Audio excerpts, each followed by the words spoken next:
All right, today we're going to talk about MCPs. MCP stands for Model Context Protocol, and it's really a way for your large language model, and that's where the model comes from, to be able to talk to other tools that you might use in your day-to-day life, like your CRM, for example. So you can do things like this, right? So I can say something like, hey, I'm recording a video right now for a large audience that's outside of my company, so keep confidential information like company name and contact name confidential.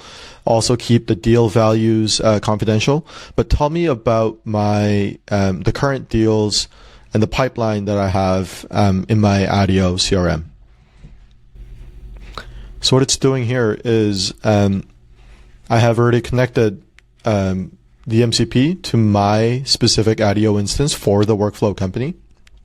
And it's able to go in and take a look at my deals, how they're, the different stages that I have in there and the actual records in there, right? And be able to pull this information and tell me what my pipeline looks like.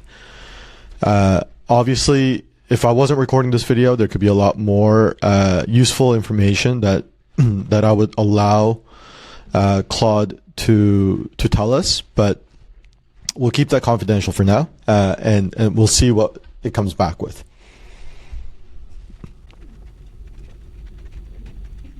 Cool.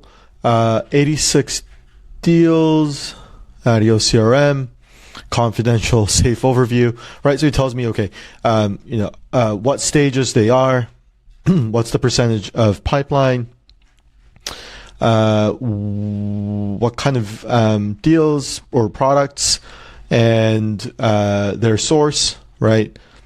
Like all of this information, and I could drill down after this video and say, okay, like where are the companies and stuff like that, right? And it's not only good for retrieving information, but I can actually take action on this, right? So, for example, hey, can you tell me, is there a deal in the lead stage that has been sitting there for over 6 months? If yes, move them to disqualified. Right, so we're being able to do, like, we can do pull and push, right? We can pull information into the LLM and then actually get the LLM to push actions to these tools. Now, this depends on what permission you gave to the MCP, and every MCP deals with permissions a little bit differently, and so it depends on the permission that is scoped for the MCP connection that you establish. But in most cases, you would be able to say read and or write access to the MCP, right? So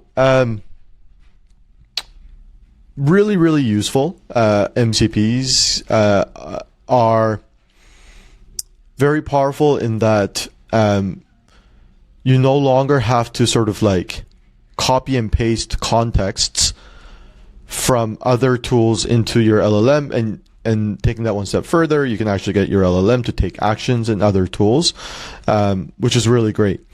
MCPs came out about a year ago, I think, like last year, and they were all the rage for a while. And I think since Skills came out, I would argue that Skills have largely, at least for me, anecdotally, I've switched a lot of my work over to Skills. And so maybe it's a good time to sort of discuss why, when do you use MCPs versus Skills, right?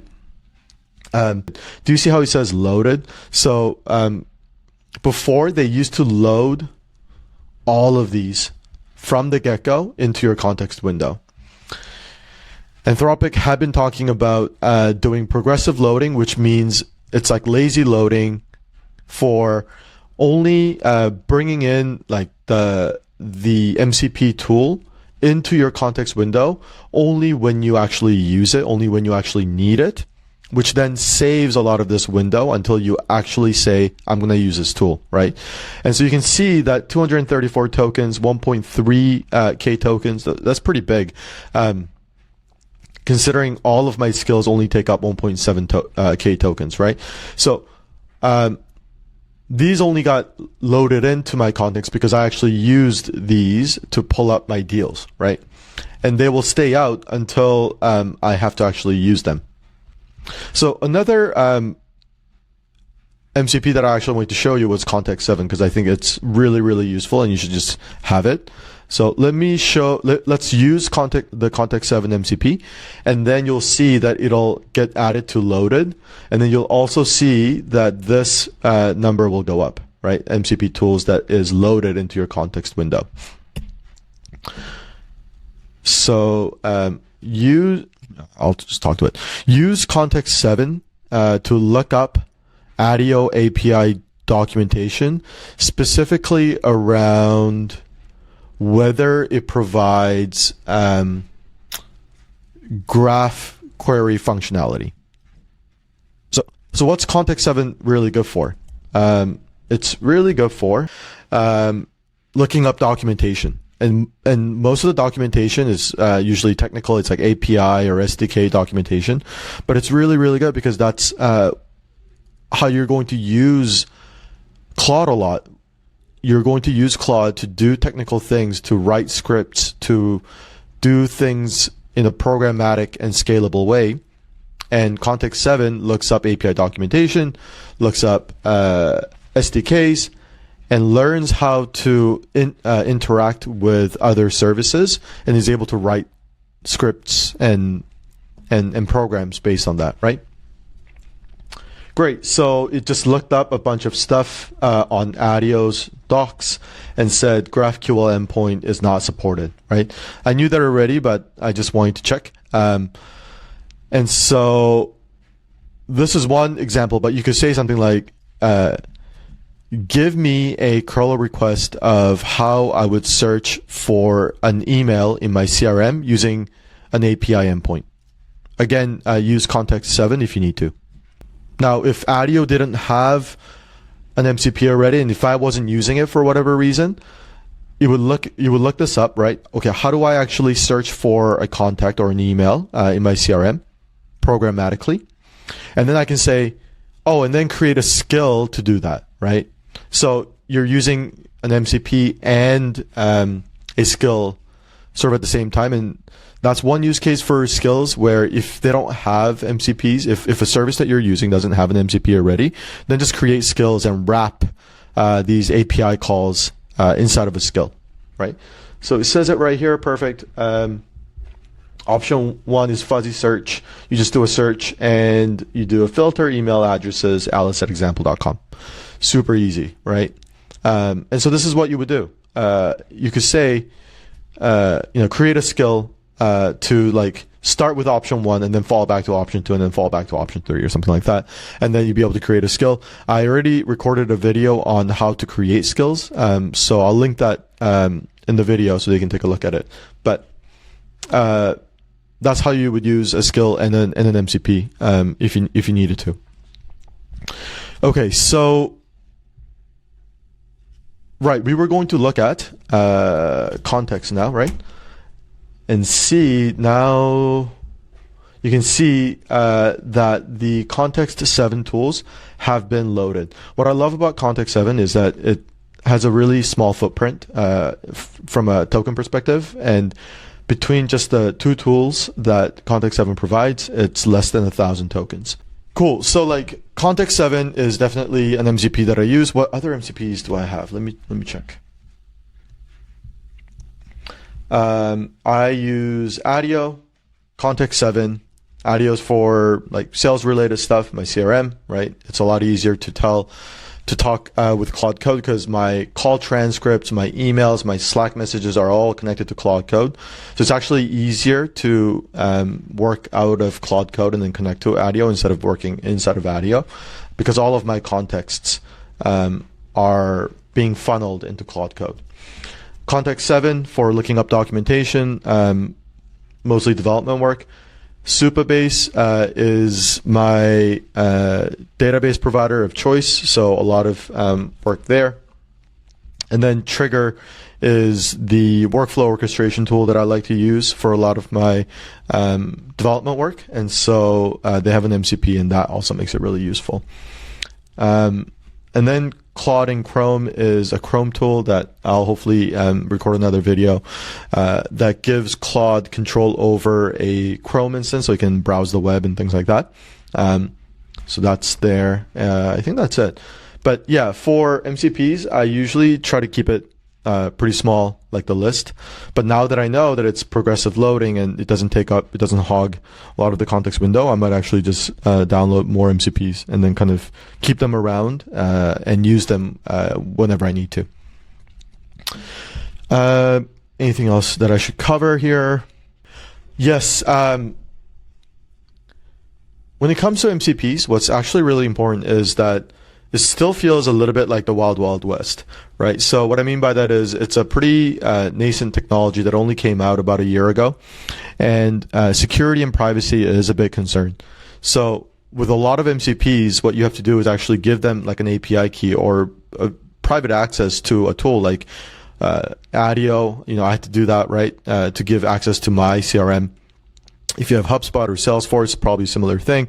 Slack, there's a bunch of Slack MCPs out there that you could use, but you have to give like a bot token that can read your messages, that can DM people in your Slack channel. Make sure the thing is, you don't actually know what MCPs are doing. It's a bit of a black box in the sense that you give it a command, they say that they do it, and then they give you something back, right? So like, for example, fetch me my deals. Attio MCP goes, looks up a bunch of stuff on your own. I don't actually know all of the steps that it's taking. And then it brings back the data, which then Claude reads and then gives me a nice summary view of like where my deals are, right? But what the MCP server is actually doing is a black box, which means that I have to be able to trust the MCP server, or else it might, for example, be scraping my CRM, right? You might be downloading that and saving that somewhere else. And so my recommendation, especially if you're not super technical and you're just getting into MCPs, is only use official MCPs. So like Attio is official. Context7 I feel good about because it's just looking up documentation. It doesn't actually have any write access to any of sensitive data that I might store in my CRM or elsewhere. Trigger, what else? Supabase, those are all official MCPs as well, right? So, and then like Slack, for example, Fireflies, which I use for my call recording, they don't have their official MCPs. So what I did was create, what I did was create skills, to access. So I wrote all of that code using Claude Code. So I know exactly what's going on, right? And I'm not going to do something shady to myself, which doesn't make any sense. So in that case, instead of using, there are unofficial MCPs for Slack, I know for a fact, but I'm just not going to use that because I don't trust it. Like I don't know who's behind it.